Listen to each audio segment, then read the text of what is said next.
With blood and rage of crimson red, ripped from a corpse so freshly dead, together with our hellish hate, we'll burn you all. That is your fate. This is Red Lantern Russell from Tomes of Evil, and you're listening to Sector 2814, a Green Lantern podcast. Hi, this is Phil, and I'm here to make sure you know all about the Capes and Lunatics Patreon. Don't miss out on all new episodes of Wade's World, Boob Windows and Long Boxes, our Hard R movie reviews, and so much more, all completely uncensored. Access starts for as little as $1 a month, full videos when you pledge $3 a month. Check us out at the link in all of our show notes, or just go straight to patreon.com/capesandlunatics. Hope to see you there. This is Luca Perich, and you're listening to the Capes and Lunatics Sidekicks podcast. In brightest day, in blackest nights, No evil shall escape my sight. that those who worship evil's might. beware my power. Green Lantern's light. Hello and welcome back. Is that getting dark in here? Must be Twilight. Anyway, welcome back to Sector 2814, the Green Lantern podcast. I am Phil. Joining me as always, Master of the Core, it is. Hey, I'm Will. And the Master of the Pensive Stare, it is. This is Matt. It's Matt. In his chair. Contemplating mysteries of the universe. The thinking chair. Is that the thinking chair? I can't think in any chair in my home. Think about it. Hey, I know you're feeling overwhelmed. It will get better. Once children, right, Will, once children get potty trained, they can start feeding, all you have to do is put the food in front of them and they can feed themselves. You won't feel quite as overwhelmed. Yeah, that'll be the day. It's a long process. Yeah. But you're getting there, man. You're getting there. I mean, look at Will, man. He used to carry his kids up the steps. Now they carry him. That's right. But yes, Matt Kona's contemplating the mysteries of the universe. How do they get the cheese in the pizza crust? The Boston pizza. Boston pizza, yeah. That's an old joke. That's a really old still gonna make that road trip. Yeah. It's Little Rock. Yeah, I was to say, for the Boston pizza, which isn't in Boston. Yeah, because Lil still brings that up. I thought they were Boston pizza owners. Because when I think pizza, I think Boston. Boston. Yeah, Boston. Right. Yeah, whatever. All right, so what are we watching on television? Hey, Matt Kona, did you watch any more episodes of What If? I have no updates to any real content consuming since I feel like a month and a half ago. What was it? Episode 6 was last week. It was all right, but I thought it was kind of predictable. Yeah, I mean, it's kind of the trap I think What If falls into. It's like, oh, we can kill people.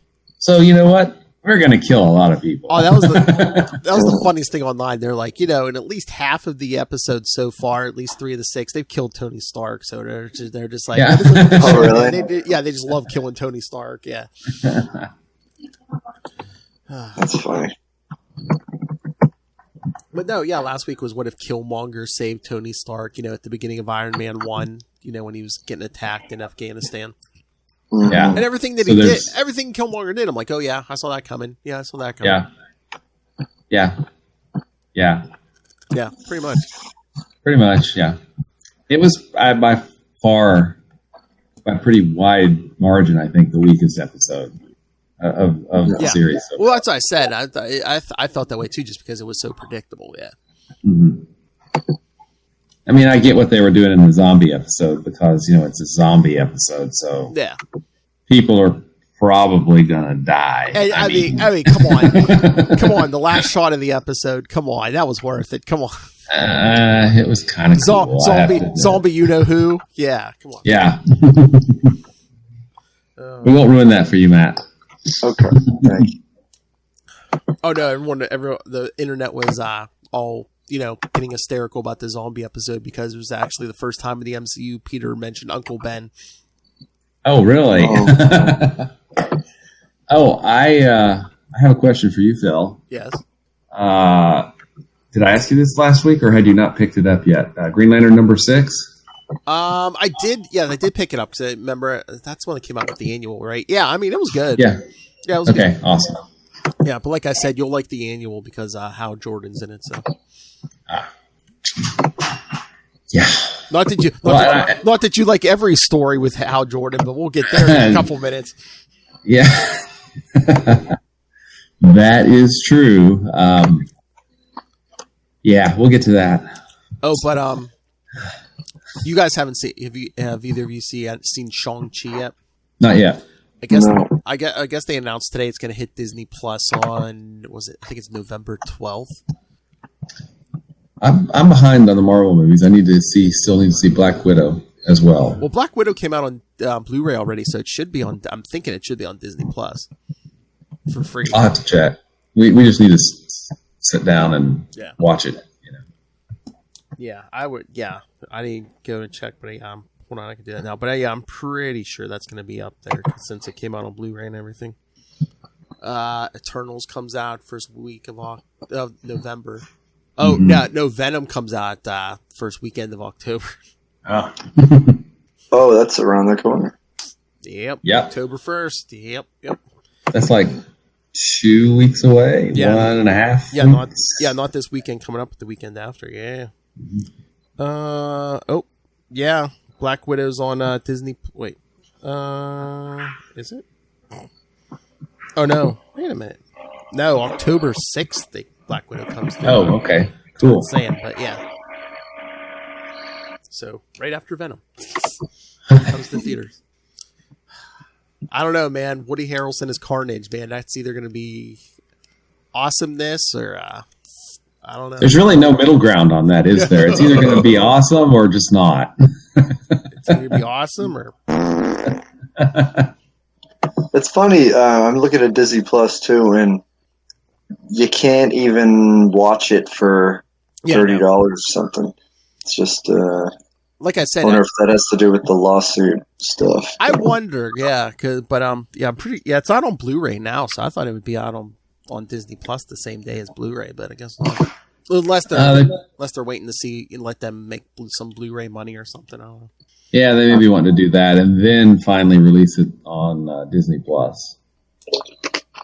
But yes, they did announce Shang-Chi's coming November 12th to Disney Plus, then Hawkeye's the day before Thanksgiving. Which is like 6 episodes, so like we were doing the math on Capes of Lunatics, so like that's either going to run right to Christmas or like right to the end of the year, I guess. Mm-hmm. 6 episodes on starting November 24th, so Hawkeye will basically take the rest of the year after it premieres. Yeah. Domination.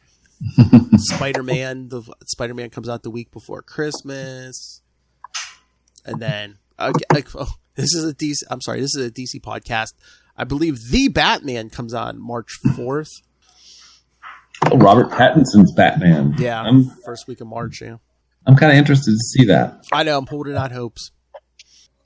Do not sparkle, Bruce. Come on. Sparkly vampires. You gotta love them. All right, what else is out and geeky? I don't know if I shared the link with you guys, but the writer of Green Lantern right now, Jeff Thorne, I think has a free Patreon post where he does annotations to each issue of the series so far. Oh, really? He's up to number 4, I think, which is kind of cool to see some of the behind the scenes stuff, why he made certain decisions, and kind of what's going on. So it's obviously you need to read the issues first, but it's pretty good. Hey, go subscribe to our Patreon. We give you commentary on Green Lantern issues every week. Come on. That's right. Especially now, kids. The Southgate Media Group is no more. We need the funds. Come on. Whereas Lilith Hellfire says in the PSA. We need the money. Gimme. Nice. But yeah, no, that's pretty cool. You know what I did see today? I didn't listen to it, but I saw the headline. Whose podcast was he on? Scott Bakula was on somebody's. Was it Bob Saget's podcast, which I've never listened to? But the headline was like, yeah, Scott Bakula was on Bob Saget's podcast, and I guess he said there are talks about coming back for more Quantum Leap. Oh, that's kind of cool. Mm-hmm. I've been doing a Magnum PI rewatch because that show hit me when I was, the right age. It's imprinted on my soul or something. But I was reading that there was there are some unmade, unfilmed teleplays, and one of them was to have a crossover with Quantum Leap, where Scott Bakula would have leapt into Magnum. Oh, jeez. For the episode, which I thought was because the same. Wow. Donald P. Belisario was the creator of both series, so that would have been really interesting. But alas, it was not to be. Oh boy. I can't judge you on the Magnum PI. In my childhood, it was Knight Rider. I remember watching that too. What was the show for you, Koenig? I was MacGyver. MacGyver. Yeah. And I think that's available to stream on a few things now, and I've looked it up and I would watch some. That would be a bad show to just binge. I'll have to put that on the list. It's been a while. There's a few apps. There's a few apps. I think, what is it? IMDb has one. I think there's even like a free version of Peacock. There's a few apps where it's like you can watch a lot of those shows. Like it's free if you watch like an ad or two. But well, I was looking for because I remember when I was very young, Thursday nights was just PI night. We would watch Magnum, Simon and Simon, and Remington Steele. It was all Thursday night. It was like two of them were on CBS, one of them was on NBC, and that was just Thursday night PI shows. It was awesome. Yeah. Nice. But you can't find Simon and Simon streaming, and you can't find Remington Steele streaming, which is really kind of annoying. Yeah. Because I'd like to go back and watch those. This is weird, but it's a show that I don't think I've ever watched it, but I remember always seeing the ads for it because it was on always after Monday Night Raw wrestling when I was a kid. But there was a USA show called Silk Stockings. I remember that show. Yeah, and I always felt like, this is like scandalous, but it was on USA. Oh, I thought Conan was going to say he was watching USA Up all night with Gilbert Gottfried. Yes. I've seen that too. I'm sure you have. Some classic. It's like movies that are made because they have nudity in them, but edited for television. That's the entire USA Network, right? Yeah. Oh my God! Or it was back then. Speaking of old TV shows from our childhood, that was like a week or so ago. I found this. There's a page on Facebook where I think it's Sinister Skeletor or something, but it's just memes of Skeletor saying like weird stuff, and then it ends it with "Till we meet again." Like the one was like lip syncing badly to TikTok video music on TikTok videos is not a talent. Till we meet again. Some of them get nasty, but yeah, it just ends them all with like "Till we meet again." And remember, knowing is half the battle. Skeletron was the love child of Skeletor and Megatron. Yes, from the Quantum Zone. Yes, when we did Star Blast. Yes. Skeletron. Yes, we remember Star Blast, Will. They aren't even attempting to enter our orifices. That is the best prop ever from that whole nightmare storyline. Yeah. It was worth it. I am God. All right, I know Will's chomping at the bit. Should we get some Emerald Twilight? Let's do it. Yeah. All right. Got some nice synopses for these. All right. All right, kids. It starts in Green Lantern 48, January 1994. Man, they didn't let 1994 get away from them, man. January 1994. Emerald Twilight, Part 1, The Past. New writer, Ron Mars. Penciler, Bill Willingham. Inkers, Romeo Tangle and Robert Campanella. Colorist, Anthony Tullen. Letterer, Albert de Guzman. Editors, Kevin Dooley and Eddie Berganza. Alright, so this issue begins with Green Lantern Hal Jordan in the middle of a huge crater that was once his home. This is going to go well. Coast City. After it was destroyed by the combined efforts of Mongol and the cyborg Superman during the reign of the Superman arc. This is where we need the meme of the dog in the house on fire. This is fine. Fine, right? I know, and it's like, I don't know. I guess he wanted to be alone, but it's like no one's like, hey, Hal. Wouldn't need to talk. As he is remembering the past, as he's remembering his past, including the time he met the dying alien Abin Sur, see episode 1, who before dying bequeathed his ring to Hal, is thinking that his power ring has enough power to recreate Coast City in his image, and does so. That button's gonna work out tonight, kids. It is. All right, I have questions about this, but all right, hold on. He first meets with his father, Martin Jordan. Again, see what episode 1, 2, and the two Jordans. That should be a sitcom. Have a talk about their relationship. Hal wants his father to be proud of him, since Martin only cares about Hal's 2 other brothers more than he did him. Martin. That seemed to kind of come out of nowhere, right? Am I the only one that kind of said, what, where did that happen? Okay, you're the big historian on Green Lantern. I mean, besides like Emerald Dawn, did they really have anything? Did they ever do anything with Hal's dad? Really? I don't, and I'm not sure about this. So I need to do more research on it. But I feel like up until we reread, I think it was Emerald Dawn. Or was it? Yeah, I think it was Emerald Dawn. We hadn't known anything about Hal's dad. But he just said he was a pilot. And it's because up until recently, I thought that was an invention of Jeff Johns, but he was taking it from the writer of the previous writer, who we will not name. Yes, but we never have to name again. Yes. Yeah. So I thought that was interesting, but I don't know where this came from. Maybe I missed it. I certainly wouldn't be the first time I missed something, but this felt like it was just way out of left field, which I'm probably going to use that phrase more than once again as we do this, so be prepared. I was going to say, you should have just sent me something ahead of time. I could just hit the button. Out of left field.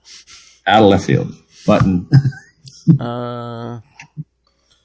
Martin then disappears through the smoke and his fighter plane appears. The recreation of his death is played out in front of Hal when a construct of his mother comes behind him and tells him that the best thing to do is to move on, but it's not enough for the Green Lantern. Instead of just creating constructs of his memories, he proceeds to create Coast City as if it was never destroyed.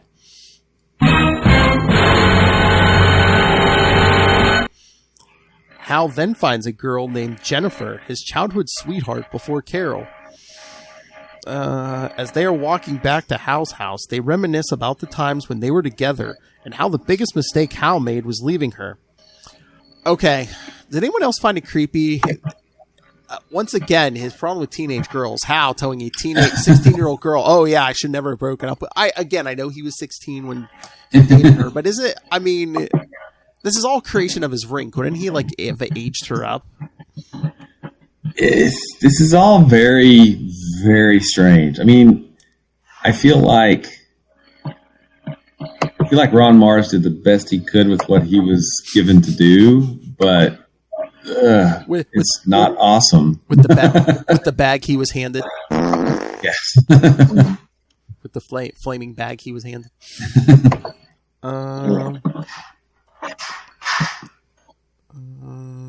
When they reach his house, Jennifer gives Hal a kiss and disappears.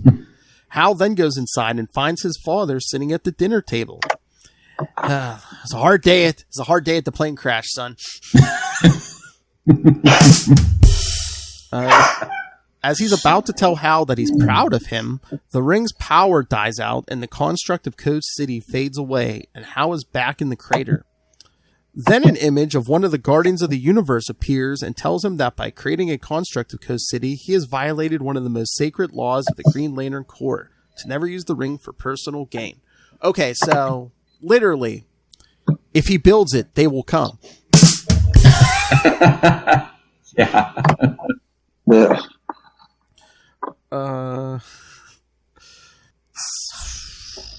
Hal contends that it was because of his personal loss instead of gain, but the Guardian refuses to listen and orders Hal to surrender his ring. Finally, that ring runs out of charge, since he hasn't had a battery in 6 months. 4 months. 6 months, yeah. Hal contends, but the Guardian refuses to listen and orders Hal to surrender his ring and return to Oa immediately. However, desiring more power, Hal destroys the construct of the Guardian and absorbs the energy from it and proceeds towards Oa, but to destroy the core. As a couple is looking up in the sky and notices a streak of green flying across the sky and makes a wish for escape. So yes, kids, this is the first appearance of Kal Rayner. But we don't know it yet. Yeah, we don't. Yeah, just a guy and his girlfriend with her bikini top falling off. Yes.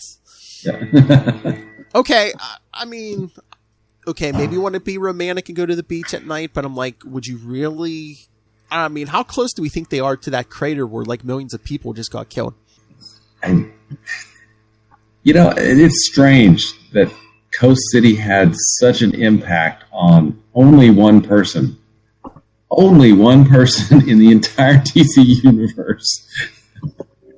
And everybody else is like, it's no big deal, whatever. I mean, if nothing else, Warren Cow and his girlfriend be like, hey, what if that crater's radioactive? Maybe we don't want to be having a picnic like a mile from that crater. Yeah, it's...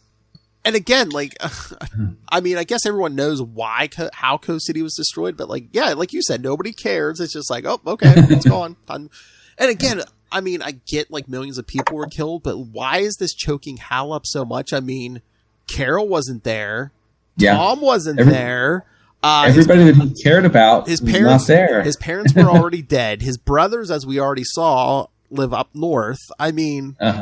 Okay, maybe the high school girlfriend that we saw here, but it's like pretty much everyone in his, maybe some people he knew at Ferris Air, but it's just like, yeah, everyone he had in his supporting cast at this moment was still alive.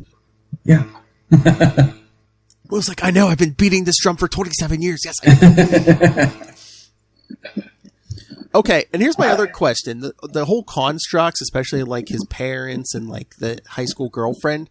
So that was just like a projection of his subconscious, right? He's not actually literally like bringing people back to, I don't think so, because, the things get even weirder with the ring and what the ring can do. Yeah. As we progress to number 50, okay? It's just... Oh, yeah. It's... Yeah, some of this new math I don't get. We're going to get to that, too. Yeah, it doesn't make a lot of sense. Again, basically at least... Is it because it's Mars's first issue, though, too? I don't know. I think he's a good writer. And we're basically going to be throwing a lot of this out anyway, so... Yeah, I think it was that, hey, this has to happen, just do it. Yeah. Right? At least that's what it feels like, because, there are some pretty weird continuity things going on in these 3 issues, but it was almost like, hey, we're going to rush through this. We're going to get that all out of the way. We got to get to 50. We got to get this done by 50. So we can start 51 with Kyle and, the whole new a whole new game, basically. Yeah, but so would that have torn your heart out even more if they had given this like 6 issues? you know, I mean, at least it was 3 and it was done. It was 3 and it was done, but I don't know. So much of it was never really set up. Yeah. I mean, you know. Again, I think it was like a pretty abrupt. You know, hey, Jones, you're out. Mars, you're in, and it's like yeah, this down by 50. Do this, and we're going to do this here, and that's what we're doing from now on. Yeah. I mean, I was reading the letter columns too after reading these, and I hadn't read these since '94, so it's been a little while since I've read them. But I think in one of the letter columns, he goes, "Yeah, Hal was just boring." Like, you're blaming the character, not the creative team. Well, that's what they did. That's what they did when they killed off Barry Allen. They're like, "Oh yeah, he's boring. There's like nothing more to do with him, so we're gonna make Wally West Flash." Yeah, yeah, but he's an old man. Yeah. Did you see all that gray hair? Yeah, gray hair. I don't know what you're talking about. All right, I gotta know. All right, Matt Conan, this was your first read, right? It was. What did you think All of right. 48? I want to. Yes, I'm very curious to hear what you think. Well, I mean, you guys kind of have danced around it a little bit, and I'll sometimes try to just include a little bit of static in my ears. I knew something big was going to go down. I thought maybe Hal would die, and I think from reading the letters, Will's like, Will's if only. If only. Yeah, I mean, he might have died in some of your hearts, I guess. but yeah, I mean, it started off like I felt like I had missed something. Was like with the destruction of Coast City, and then it was going to be kind of told through flashbacks, and I feel like he went immediately into denial and trying to put back something that he could clearly not put back. If with all his power, you can't. With all the king's horses and all the king's men, you can't put Coast City back together again. But yeah, and the problems at home, there was sort of reminiscent of the Guy Gardner stuff that we had just went through a few weeks ago, but maybe not as in your face in terms of a background story to it. But yeah, I don't know. I did read the same letters column at the end of the final part, and I mean, we were just talking about the first part, right? Yeah. So I'm like, okay, all right. Well, he's clearly it's a bit of a heel turn, and then you look ahead to the cover of part 2, and you're like, okay, well. That's nothing yet. You ever in an in-ground pool and there's like a gradual slope to the deep end, but some of them are just a big old cliff. That's what this seemed like to me. Okay. That should be a drop. It's a bit of a heel turn. Yes. Yes. Yeah. Note to future self. Yes, make that a drop. But no, yeah, Matt. I mean, I think most of these Green Lanterns you've read for the first time. Since we've been reading since issue 1. Did this seem abrupt to you? Like all of a sudden, it's just like, okay, we're doing this all of a sudden. Yeah, 100%. Yeah. Like maybe, I mean, but the thing is that maybe he's had this sort of pent up inside him for quite some time. I don't know. Well, like on around issue 100. Well, I think around 101. Yeah, we're gonna get in 2005. We get a retcon that Parallax is in there. So yeah. Okay. Will he's in his Hal's head going, yeah, you play with your giant playhouse set. Yes. Go get more power. You know what? This panel, this line this is the one thing I remember from this issue, no matter how long it's been since I read this. I'm sure it's probably Will's least favorite panel. It's just I'm coming now. Oh, yeah, I'm coming to Oa. You're not going to like me when I get there, though. Actually, I really had most of my memory was from 50 because I didn't remember much of 48 or 49. A little bit from 49 because that's where he fights all the other lanterns. Yeah. Which I have questions about when we get there. Oh, I have questions. Oh, I was talking to Lilith. She does want to join us for issue 54, the refrigerator. Yeah, there is. That's it added a word to the English language, a term, fridging. Yes, a term. Yes. Or want to know where fridging came from, kids? Stay tuned in a couple of weeks. All right, so we move to 49.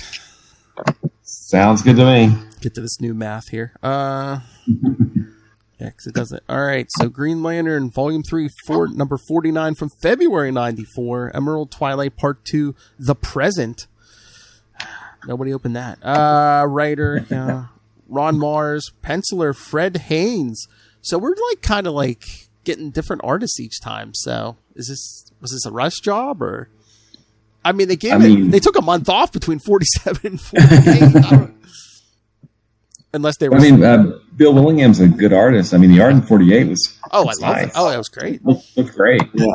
And the art in this one has some. I mean, it's nice and solid, but there's some places where the faces are a little bit weird in some panels. But all in all, it's still good, solid art.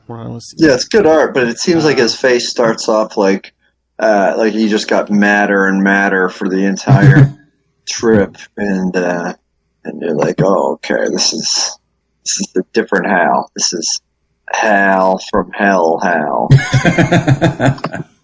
Oh, that happens later. Sorry, spoilers. Yeah, no, but it's getting there. I mean, literally. That's a spoiler for future future stuff. Hal, yeah. Daryl Banks is the artist on 50, so I wonder if they just threw fill-ins on 48 and 49 just so he could have time to do, because 50 was oversized, wasn't it? Yeah, and 50 was also. I mean, it was early work for him. I mean, he starts off really strong as an artist, and he just grows and gets better and better, as the series goes on. As we'll see in a lot of those early Cal Rayner issues, yeah. Mm-hmm. All right, so Fred Haynes, the penciler on this one, inkers Romeo Tango and Dennis Kramer, colorist Steve Matson. So yeah, the rest of the team is the same.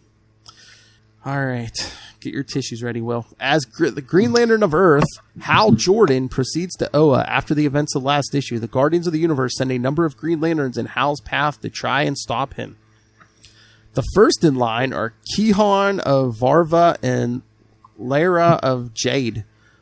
Though they put up a good fight, they're no match for Hal Jordan as he defeats them and takes their power rings, leaving them floating in space whilst he continues his rampage towards Oa. Okay, I have questions. Yes. One, the ring, as currently configured in the DC universe, has unlimited power for 24 hours, right? Yeah. What's infinity times 2 or 3? Well, and again, you can put 20 rings on. It's not going to boost your willpower any. Exactly. And then the second... although maybe the way I've headcanoned this over the years, it's one, that way every ring he takes off a Green Lantern, that's a Green Lantern who can follow him.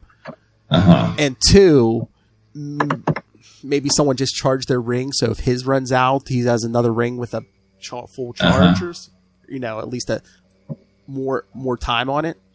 But the second question is, he takes their rings off while they're in space. Yeah. They should be dead, I know. They should be dead, but right? Well, I think they even wrote that in somewhere along the line where it's I left them enough power to... Oh, yeah, in issue 50, doesn't he say that? He's I left them enough power to survive, and it's yeah. Oh, okay. Yeah, but then when it's what he does at the end of 50, it's that's kind of a moot point now. Yeah, exactly. I hope they made it. Well, that's another thing they retcon, after Rebirth. Yeah.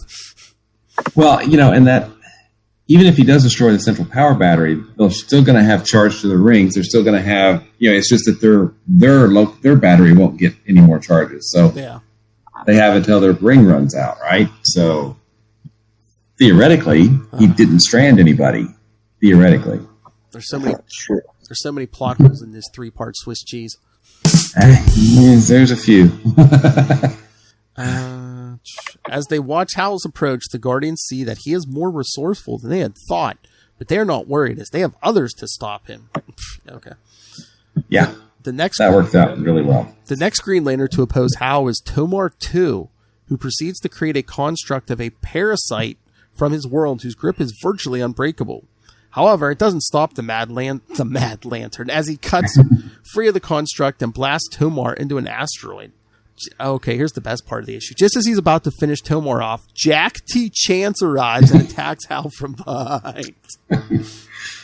Though he is tough, he is inexperienced compared to the years Hal has had.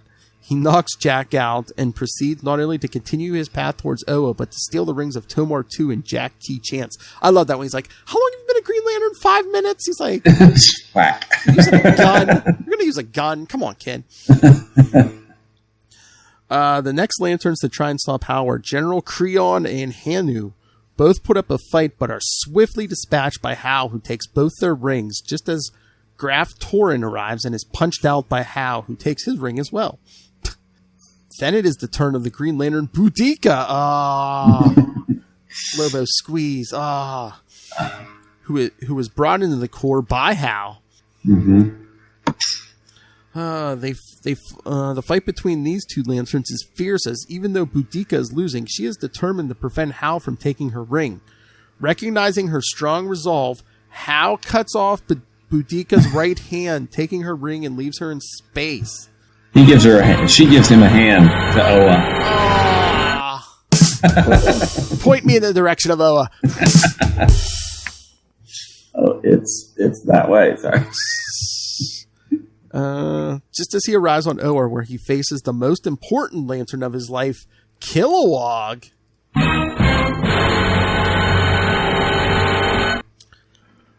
Even though two of the greatest Green Lanterns in the Corps were close friends, and Kilowog just wants Hal to stop and doesn't want to fight him, his loyalty lies with the Corps first. As they battle it out on Oa, it seems that they are both evenly matched, but because of the extra rings he gained from the previous Lanterns he defeated, Kilowog is clearly overpowered by Hal and is knocked out so far. I mean, again, I guess he could shoot more conduits for his willpower, but I don't know. I will say that... I mean, again, maybe giving him a little willpower boost just because he's, like, more confident because he has all these rings on his fingers. I don't know. Well, I do like that one of the only results I like from this is the rings having a gas tank as opposed to being unlimited for 24 hours. Yeah, right? We get rid of the 24-hour charge, yeah. Mm-hmm. And the yellow weakness. No more lamps. Issue 50, no more lamps. No more yellow lamps. Oh my god, Vril Drox is like, I painted my whole fleet yellow for nothing? Yes. Hal then continues his path on Oa towards the source of the Green Lantern Corps' power, the central power battery.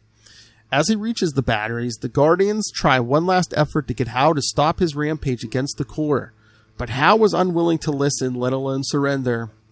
So the Guardians send the last person out against Hal, but not a Green Lantern, at least not anymore. They've been teasing this for almost the whole 50 issues, kids. Sinestro! Armed with a Green Lantern ring once again, as they are convinced that their feud ends here. And that came out of left field. No, I don't think so. I mean, we saw that action figure chopping heads off the other figures. Come on, Will. Action figure to... okay, it's a little bit of a leap. All right, we'll get to you, Hal Jordan fanboy. Okay, Matt Conan, what did you think of this one? Yeah, I mean, it was I mean, there was a lot of left field. I mean, we saw some seemingly pretty bad mamma jammas of Green Lantern, other sectors sworn to defend the Guardians in the very beginning, and have them not fare very well against Rampage and Hal, and I like that they keep cutting back to the very similar looking frame or panel of the concerned Guardians watching this happen, akin to like the emperors watching their someone that's being sacrificed to the lions actually doing well or something.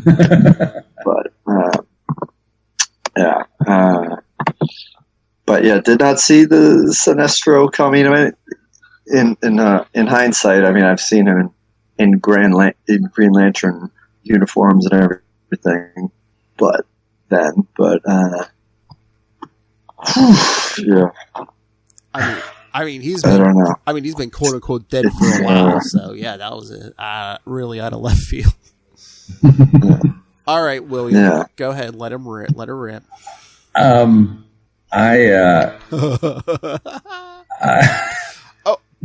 Okay. How about this? Instead of Sinestro as the last line of defense, I mean, I know we had to do this for the story, just to end it all. But like, shouldn't the last line of defense been the Guardians pulled Guy Gardner and John Stewart from wherever they were at, give them each a ring?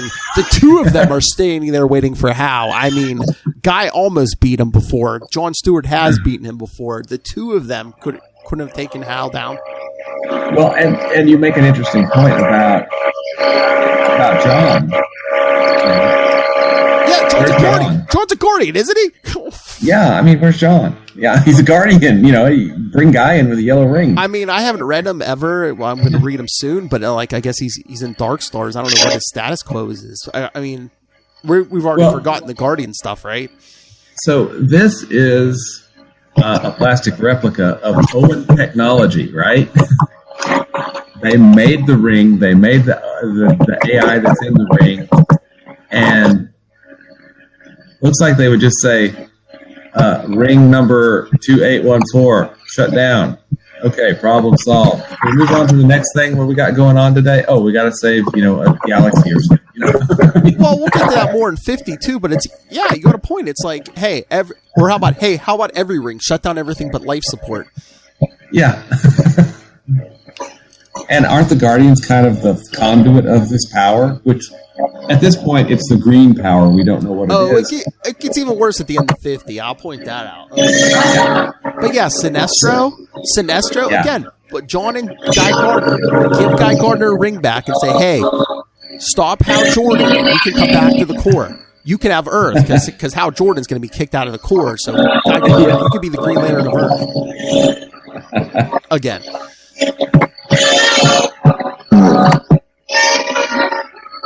Yeah, so there's lots of,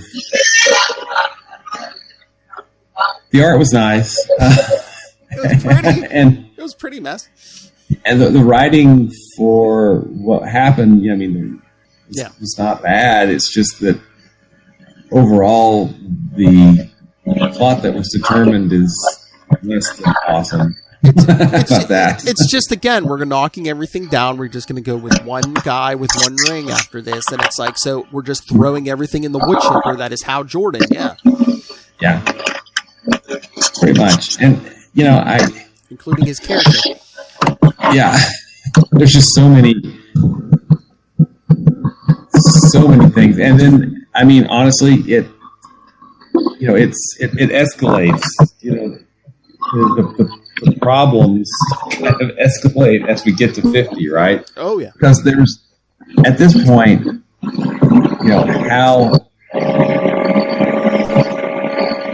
Hal could still be redeemed. He just rebelled, and, that could be forgiven. So they have to make sure that he can't be forgiven. He has to cross the line. Oh, right? yeah. And then that leaves us chopping hands off. With 50. All right, should we get there? Let's do it. All right.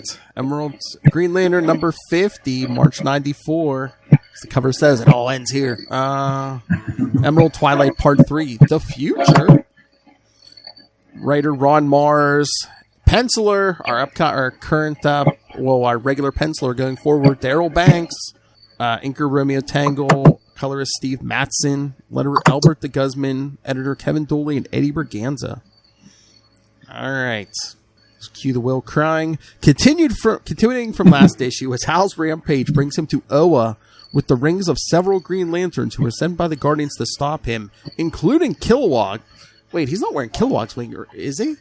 Isn't Kilowog's finger like that big? Like that? He's got it around his fist, wrist. It's like a quantum band. He's got an emerald band, yeah. The Guardians send out their last chance of survival. Again, not Guy Gardner or Jon Stewart. Sinestro, who was imprisoned inside the central power battery of Oa. Despite the fact that Hal has more power than Sinestro, they agree that the final fight between the two greatest Green Lanterns should at least be a fair fight, with Hal taking off the extra rings. So yeah, even if it did give him more power, guess what? I'm just going to take off all the rings, go with my one. The battle between the two is intense, and they each fire against each other and create a huge blast that knocks out most of their power. After the smoke clears, we see Sinestro holding Hal, but the young Lantern breaks free and proceeds to knock the living daylights out of Sinestro while getting a few punches from the Korgarian himself before Hal beats him down. And proceeds to do the unthinkable. He snaps Sinestro's neck and kills him. I mean, come on. If there was one death that was deserved in this thing, that's Sinestro. Come on. Space Hitler. Come on. As the Guardians see their last line of defense fall, Hal is about to enter the central battery when he finds that Kilowog survived their battle. To ensure his victory, Hal makes sure that Kilowog is dead by destroying his body with a powerful blast, leaving only a skeleton.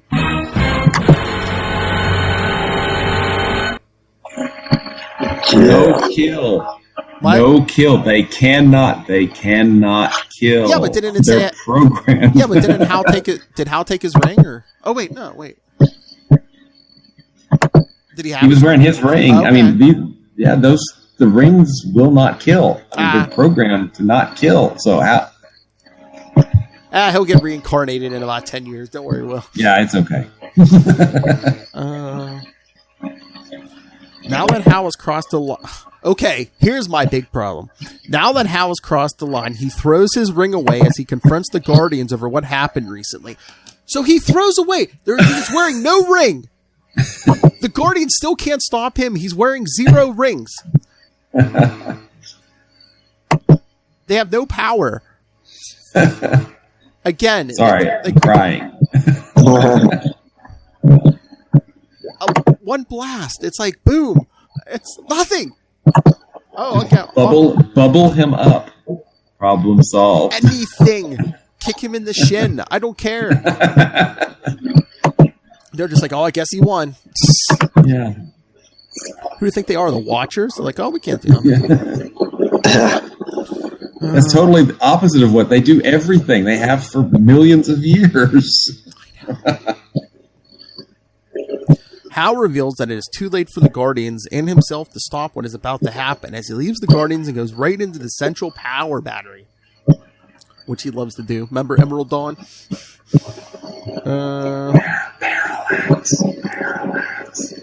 Yeah, kids, soaking that green, yeah. When they realize that all is lost, the Guardians realize that there is only one thing to do, and they choose the Guardian Ganthet as the one. As the power battery cracks and explodes, the Guardians unleash all of their energy and send it in the Ganthet as the battery explodes, and Hal emerges in a new fancy man costume and wielding immense power. Look at my armor. As he's about to leave, Hal notices the dead Guardians and the last ring, which was his ring, which he destroys and leaves Oa. Malvolio's like, no! I was going to pull the trigger on that one day. No! Yeah. Among the dead guardians, Ganthet rises and tells his dead brothers that he will grieve for them and knows what is to be done. As he uses the energy the guardians gave him and creates a Green Lantern ring. Oh, he scoops up the pieces of Hal's broken old ring and makes a new one. With no time limit, no yellow. Now, there is something else good that comes from this, and I believe this, you've got to give credit to Ron Mars for this. Kyle does bring the Guardians back, but you get male and female Guardians, which I think is really cool because you finally get some balance. And so, yeah, I mean, don't they start out as children too? I think so. Yeah. We'll get there. Yeah. We'll get there. Oh, and then New 52, a bunch of them go bad, and then they die, and then they find like these old. I mean, they go through Guardians like, once we hit the early 2000s, man, they go through Guardians like there's they just make more. Just make more. Exactly. Ganthet uses the energy, creates a Green Lantern ring, and teleports away from Oa. Meanwhile, back on Earth, we find the man who saw Hal at the end of issue 48 and notices that the green, what he thought was a comet coming towards him and tries to run away from it. But it explodes, and from that, Ganthet appears right in front of the man, who will learn as Cal, and tells him that he will have to do, and gives him the power ring. When he asks the alien what he's supposed to do with it, Ganthet's last words are for the man to do what he must. As Ganthet disappears and the man puts on the ring, when he is transformed into the last Green Lantern. So, basically, Ron Mars reworked a script of Greatest American Hero.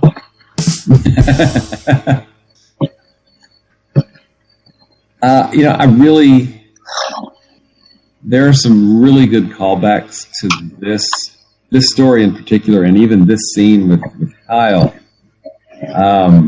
in Rebirth, and going forward, because Sinestro, one of the things that I think it was Mars. No, I'm trying to remember when Sinestro came back. Did he fight Kyle at some point? Yeah, in Rebirth, yeah. Okay, so it was Rebirth.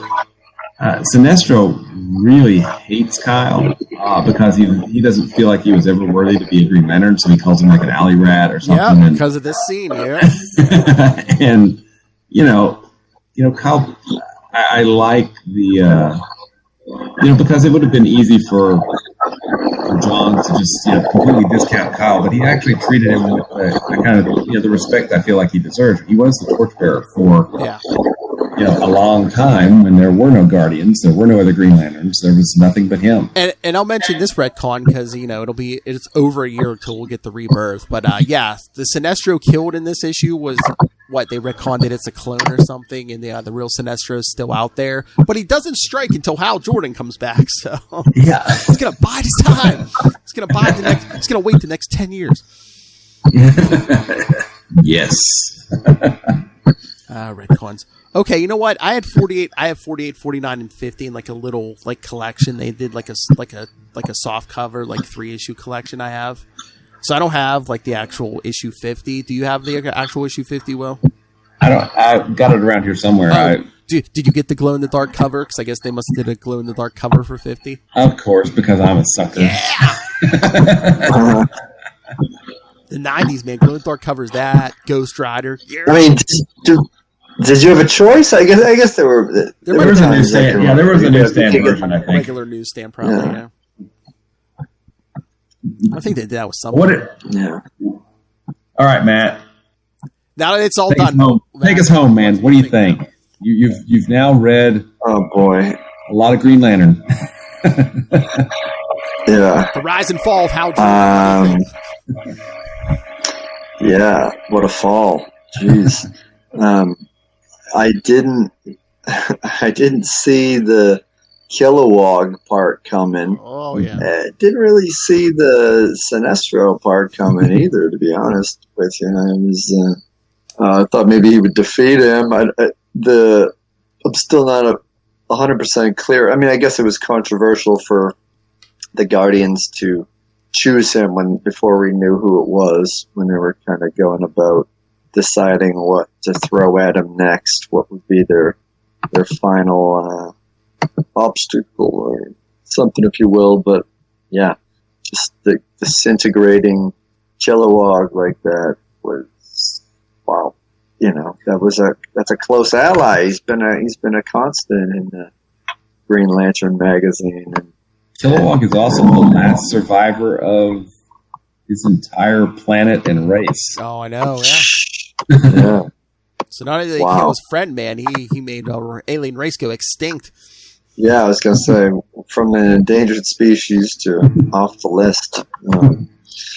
But do you know what Sinestro's final last words were? Well, the clone.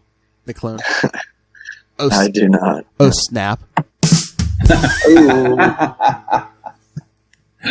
That's bad. Oh, it's nothing worse than what Hal Jordan did this issue.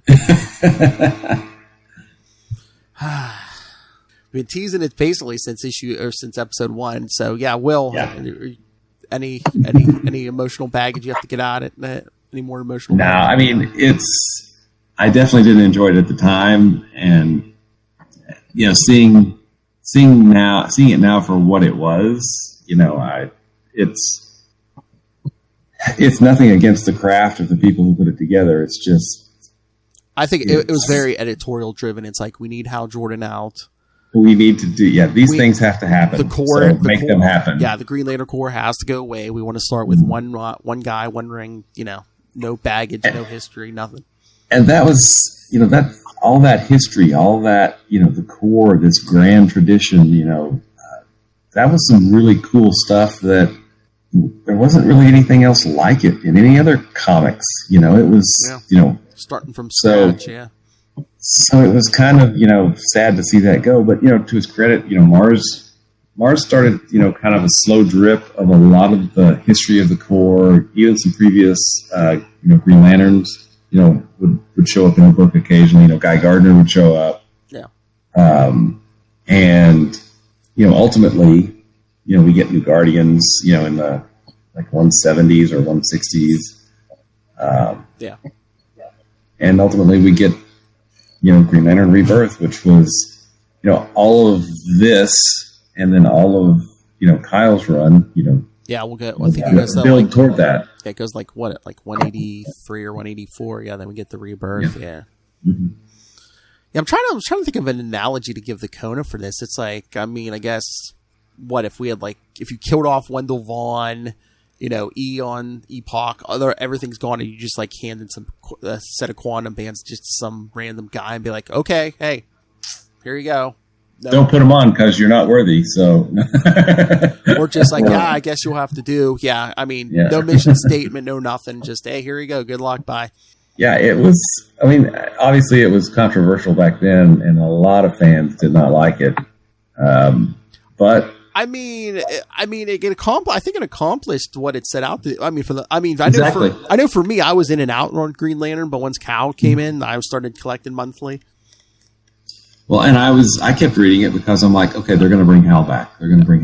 Well, they didn't. And ultimately, I drifted away from the book probably in the 120s, so I gave them time, to win me over. But around one, Judd Winnick took over or whatever? Is that when he took? I think that may have been Winnick has never, his work hasn't resonated with me, so that may have been.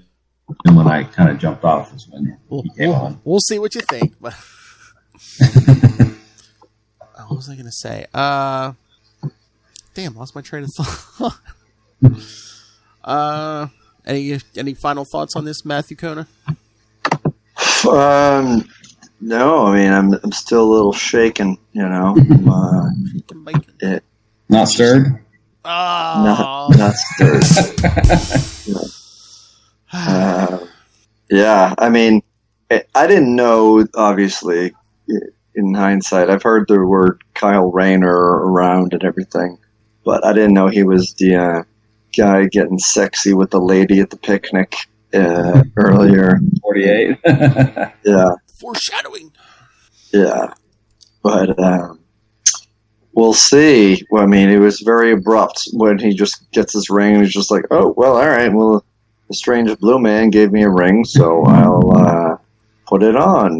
We'll see what happens. And again, too. So like, it's like Ganthet doesn't know this guy. So I mean, for all you know, you're giving this ring to like a serial killer. You don't know.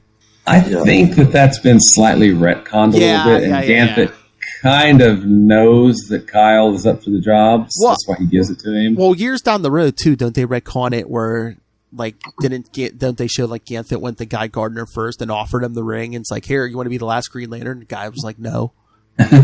Which makes no sense. No, especially when you read that Guy Gardner's coming up. Yeah, it makes no sense because he's Because there's a great scene in Rebirth where I think they just put Parallax back in the central power battery. You know, Hal, Guy, John, Kyle, and Kilowog.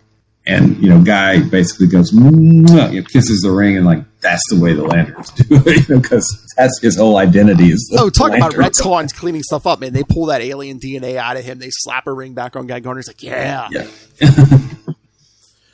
And we'll get there, and I know this is skipping way ahead, but the way Johns describes how each of, you know, kind of those 5 primary Lanterns, you know, Hal, Guy, John, Kilowog, how each of their rings behave, and the line that I still remember to this day is that Kilowog's ring is the only one that makes a sound when he uses it. It's like, boom. I do remember that from Rebirth. That is awesome. Yeah, where it's like, you know, Cal's the artist, so his stuff all has like all fancy looking. John's the architect, which they it's all structurally sound. Which they've kind of retconned that out of existence. But yeah, he's like the architect, so you can see like every moving part in his constructs and stuff. And then Guy's is like leaky. It's sparking because he's always just, his will is, you know, just trying to break free all the time, which I thought was kind of cool, you know. But yeah, I mean, it's at the time it was like, you know, we lost all that, and it was, you know, but we gained. I mean, the series had a great artist, and you know, Marge is a really good writer. But you know, we lost Hal. Yeah, and we lost the Core and the Guardians. I know what I was going to say. This happened at like the exact right moment, because like this was around the time when like we lost the Quasar series. And I was like, oh, wait, they're like rebooting Green Lantern here. Let me give this a try. Let me fill that, you know, the slot in, you know, my Cosmic book. So I you know, they canceled Quasar and leaped right to this book. Yeah, that was a rough year, wasn't it? I know, man. I'm surprised you made it through 1994. We lost the Quasar book. You lost Hal Jordan. Yeah. Oh, well. All right. But yeah, I mean, we've got... there are some good issues with Kyle coming up. Oh, yeah. I've always kind of been a little bit sad that Hal wasn't, you know, wearing the ring when Grant Morrison, you know, was doing JLA. Oh, yeah. And, you know, when Final Night was that 96? Yeah, because it was right before 97. I can't remember when it was. 96, I think. Yeah, because I think it was right before Superman got married. Because he lost his powers in Final Night. Yeah, he was powerless when he got married. Yeah, and so you know, from Hal here, Final Night is a certain character arc, and then. I mean, he'll still pop up from time to time. And then I said, you know, Matt, you know, Hal literally does come from hell later on after that. Speaking of we'll get there. Speaking of per Will's request, yes, I put the Spectre issues on next year's schedule. Things get weird for our science fiction hero. Villain, whatever he is now at this point. All right, should we get out of here? Sounds good to me. All right, we'll get to Cal Rayner's first date in 2 weeks, because next week we're going to see more of Hal in Emerald Fallout from Guy Gardner 18 through 21. That fancy man caution wasn't enough. He had to add a cape. Yes, that's right. I forgot about that. Yes. So yeah, Guy Gardner 18 through 21 next week, and then like I said, in 2 weeks, Guy Gardner 22 and 23, and Green Lantern 51. Again, Kyle's first day on the job. Oh, next week, Will, you will get the answer to your question. What happened to that yellow ring? Yellow ring. Yes. What? He didn't call himself Parallax in this issue. Does he first call himself Parallax in Green Lantern, or is it in the Guy Gardner issues? I'm trying to remember. It might be. Is it 0 Hour? It may be 0 Hour. Yeah, I don't know. Because, I mean, there's not a ton of him next week. There's a little bit, but yeah, and again, he doesn't show up in Green Lantern until, like, the Fallout. I'm pretty sure it's 0 Hour. Yeah, so, like, 8 months in or something, right? Oh, yeah, we'll get there. Oh, yeah, they kind of, like, keep him low-key for a while, then it's like, well, 0 Hour. Yeah. All right, kids. So, yeah, send your thoughts. Email us, capesandlunatics@gmail.com, or call the voicemail, 614-382-2737. That's 614-38-CAPES. Oh, I should have said, hey, send your condolences to Will at capesandlunatics@gmail.com, or 614-382-2737. That's 614-38-CAPES. Yeah, the grieving widow. All right, so find links to follow us on Facebook. Go join our Facebook fan group, The Book of Oa. Find links to all the social medias for all our shows, Facebook, Twitters, Instagram. Find links to this YouTube channel. Links to our Patreon, more and more important, kids, because once again, Southgate Media Group is no more. Your contributions are greatly appreciated. I think right now we have one patron. Hi, Ray. Yeah, so please, if you can, give something there or pick up some merch. But yeah, links to everything all in one place. That's Linktree, linktr.ee/capesandlunatics. And I forget, is this hitting in September or October? But all right, if either way, starting in October, Capes and Lunatics will be all Marvel, and over here on Capes and Lunatics Sidekicks will be all our DC shows. So check all that out. And yes, please do what you can. Contribute if you can. Follow social media. Subscribe to YouTube. All that good stuff. All right. Matt Kona, where can people find you and talk to you about poor deceased Kilowog? I'll be in this chair. At Matt Kona, MATTKONA. The thinking chair. The thinking chair. I might not respond. I'm too busy thinking. It's thinking time. See you later, bunkies. Suck it, Lilith. All right. And pay attention, Will. The yin to Darkhawk's yang. All right. William Allred, Master of the Core, Master of the Quantum Zone, Grieving Widow. Where can people find you and your works? You can find me at Wallred. That's at WALLRED. That's at Gmail and Twitter and Facebook and probably Instagram and all those, social media type places. You can find my self-published work, Crossover Division, at crossoverdivision.com. We're getting ready to lock orders for number 2 to get it printed very soon this week. Cool. Thanks, man. And then you can find previous work like Diary of Night at diaryofnight.com. And you can find all kinds of cool stuff about Quasar at the Quantum Zone, quantumzone.org. I'll put it in my navel. Hey, boys, you look at the party? I love the party. He goes limp in my grip. That's what Hal said after he snapped his neck. Good one. Thank you. All right, kids. Thank you for joining us. Again, come back in 1 week for the Fallout. Guy Gardner, 18-21. Again, learn the final fate of that yellow ring.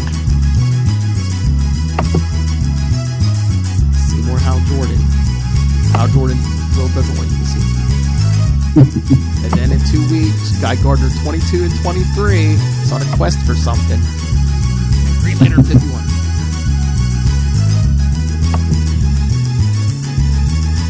Alright, kids. Remember, it's always darkest. Well, for the next 10 years. But until then, keep it cow.